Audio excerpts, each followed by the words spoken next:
योगेश जी, राधे राधे महाराज जी।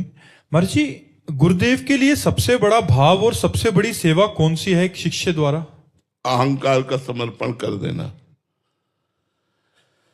गुरुदेव की प्रसन्नता होती है जब देखते हैं ये मेरे अधीन है। अहंकार का समर्पण करना। अब जो ही कहे करे हम सोई, आयस लिए चले निज दासी, मन क्रम वचन त्रिशुद्ध सकल मत, हम श्री हरिवंश उपासी।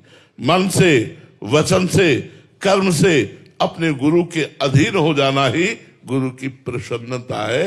ये रबड़ी रसगुल्ला बाहरी सेव संतरा रुपया पैसा कपड़ा लत्ता, इसको तो गुरु तुम्हारी प्रसन्नता के लिए स्वीकार करते हैं। गुरु की इच्छा का विषय नहीं है, गुरु की प्रसन्नता का विषय नहीं। गुरु की प्रसन्नता का विषय है अपने अहम को समर्पित कर देना। अब जैसा चाहो वैसे जो आज्ञा हुई तत्काल उसी आज्ञा पर तत्पर। अहंकार का समर्पण हो जाना। प्रश्न तभी होता है जब अहंकार होता है। यार हमारे गुरु ने तो ऐसा कह दिया। अब हम दूसरे संतों से पूछते हैं कि ऐसा कहना चाहिए गुरु जी को कि नहीं कहना चाहिए, ऐसा करना चाहिए गुरु जी को। हमारे गुरु जी हैं, उन्होंने नाम मंत्र रूपी अपना जीवन हमको दे दिया। अब हम अपना जीवन उनको देते हैं। वो कहते खड़े रहो तो खड़े रहो, चलो गेट के बाहर चलो, चलो गेट के बाहर चले। एक बार श्री स्वामी नारदानंद सरस्वती जी महाराज नैमिषारण्य सत्संग कर रहे थे, तो विवेकानंद जी उनके शिष्य थे। विवेकानंद वो स्वामी जी के सामने बढ़िया कपड़ा पहन करके आए, तो देखा स्वामी जी ने। स्वामी जी ने कहा जाओ गौशाला से गोबर टोकरी में भर के लाओ, और एक शिष्य को कहा जितना गोबर गीला कर दो जाके। यहां खड़े हो सत्संग, यहां खड़े हो। अब वो गोबर और टप टप गोबर सब कपड़ों में वैसे खड़े। चेहरे में कोई सिकन नहीं, कोई परेशानी नहीं, सभा में गोबर लिए खड़े। गुरु अहंकार को रौंदता है, गुरु देहाभिमान को रौंदता है, अहंकार को रौंदते हैं, देहाभिमान को, देह भाव को रौंदते हैं। अब ये बात शिष्य जो समर्पित नहीं है वो समझ नहीं पाता, और गुरु द्रोह कर बैठता है, गुरु आज्ञा का उल्लंघन कर बैठता है, और वो फिर मंत्र तो मिल ही गया, अब क्या गुरु जी से मतलब, चल देता है। वो कभी सिद्ध नहीं हो सकता। गुरु सेवा तज करे जुबान, यह अधर्म यह सबहान का नरस कर्म। जिसने गुरु की आज्ञा का उल्लंघन कर दिया तो चाहे जितनी बड़ी से वो साधना करे वो कभी सिद्ध नहीं हो सकता, क्योंकि सिद्धि तो गुरु कृपा से प्राप्त होती है। ध्यान मूलम गुरु मूर्ति, पूजा मूलम गुरु पदम, मंत्र मूलम गुरु वाक्यम, मोक्ष मूलम गुरु कृपा। मोक्ष का मूल क्या है? बोले गुरु का प्रसन्न हो जाना। तो गुरु कब प्रसन्न होते हैं? जब अहंकार रहित होते।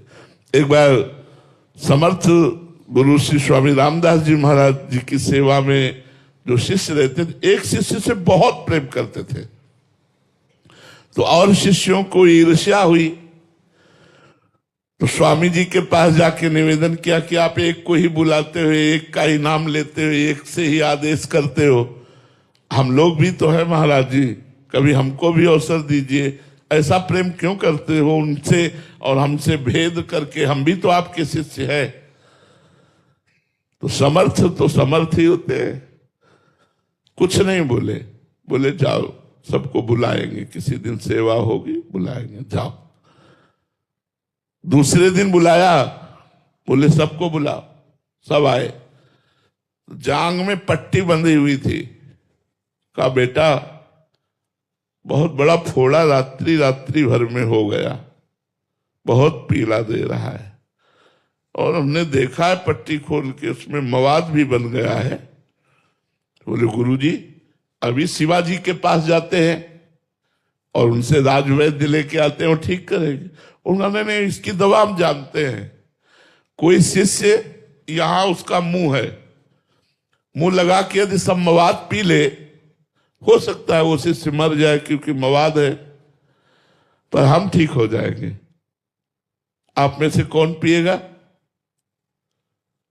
आप लोग चुप हो गए, आप लोग तो अब चुप हो गए सब कि मर जाएंगे। मवाद पीना, बहुत से तो पीछे खसक लिए, कुछ हाथ जोड़े खड़े रहे पर हाँ नहीं कहा।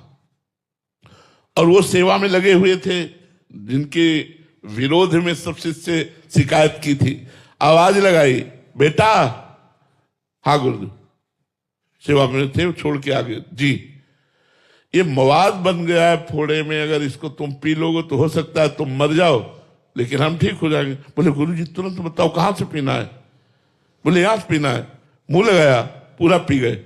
बोले गुरु जी रोज ऐसा पीने को मिले तो बहुत आनंद आया, इतना मीठा था, इतना स्वादिष्ट था। तब उन समर्थ गुरु ने पट्टी खोली और दिखाया तो कलमी आम बांधे हुए थे। परीक्षा के लिए कलमी आम बांध लिया था। तो सब शिष्यों से कहा, देखा, इसलिए इसको प्रेम करता हूं, जो अपने प्राणों को समर्पित करके, देह भाव का त्याग करके गुरु की शरण में है कि गुरु जी ठीक हो जाए, हमारे प्राण निकल जाए, कोई बात नहीं, गुरु जी को दर्द ना हो। ये समर्पण गुरु प्रसन्नता का हेतु होता है। गुरु को प्रसन्न वही कर सकता है, सच्चे गुरु को, जो अहंकार रहित है, दैन्य है, मन वचन कर्म से गुरु को समर्पित है, तन मन प्राण गुरु पर बलिहार। ऐसे शिष्य बहुत कम होते हैं, ऐसे शिष्य ही जगत गुरु हुआ करते हैं। जो अपने गुरुदेव के ऐसे शिष्य होते हैं वही जगत का कल्याण करने वाले गुरुदेव बनते हैं जाकर। जो शिष्य नहीं बना वो गुरुदेव क्या बन सकता है? जो शिष्य सच्चा है वही जगत गुरु बनता है, वही जगत का कल्याण करता है। तो अहंकार देह भाव को गुरु के चरणों में समर्पित कर देने से गुरु को सबसे बड़ी प्रसन्नता होती है।